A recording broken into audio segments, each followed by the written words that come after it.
দুর্নীতি দমন কমিশন দুদকে সদ্য বিদায়ী অন্তর্বর্তী সরকারের উপদেষ্টাদের বিরুদ্ধে শত শত দুর্নীতির লিখিত অভিযোগ জমা পড়েছে। দায়িত্ব ছাড়ার এক সপ্তাহের মধ্যেই এসব অভিযোগ আসে। দুদকের একটি দায়িত্বশীল সূত্র জানায়, অভিযোগের হার অস্বাভাবিকভাবে বেশি, অধিকাংশই নামবিহীন, তবে কিছু অভিযোগকারী নাম পরিচয় উল্লেখ করেছেন। অন্য অভিযোগের মতোই যাচাই বাছাই করে পরবর্তী সিদ্ধান্ত নেওয়া হবে বলে জানিয়েছে দুদক। সূত্র জানায়, সাবেক প্রধান উপদেষ্টা মোহাম্মদ ইউনূসের বিরুদ্ধেও একাধিক অভিযোগ জমা হয়েছে। অভিযোগে গ্রামীণ টেলিকম ও গ্রামীণ কল্যাণ সংক্রান্ত অর্থ ব্যবস্থাপনা, ট্রাস্ট গঠন, আয়কর ফাঁকি ও অর্থ পাচারের দাবি তোলা হয়েছে। এছাড়াও সাবেক আইন উপদেষ্টা আসিফ নজরুলের বিরুদ্ধে মামলা ও জামিন বাণিজ্য, বিচারক ও সাব রেজিস্ট্রার পদায়নে দুর্নীতি সহ ১ ডজনেরও বেশি অভিযোগ জমা পড়েছে।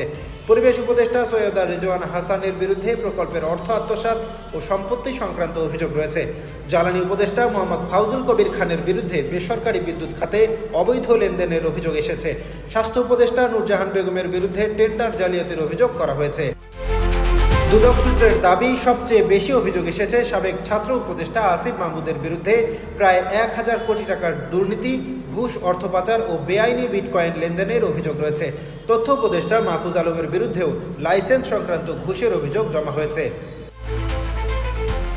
ট্রান্সপারেন্সি ইন্টারন্যাশনাল বাংলাদেশের নির্বাহী পরিচালক ইফতেখারুজ্জামান বলেন, কেউ আইনের ঊর্ধ্বে নন। অভিযোগের প্রাথমিক সত্যতা মিললে তদন্ত ও জবাবদিহি নিশ্চিত করতে হবে। একই সঙ্গে যেন কেউ হয়রানির শিকার না হয় সেদিকেও নজর রাখতে হবে। ডেস্ক রিপোর্ট, দৈনিক দৃষ্টি।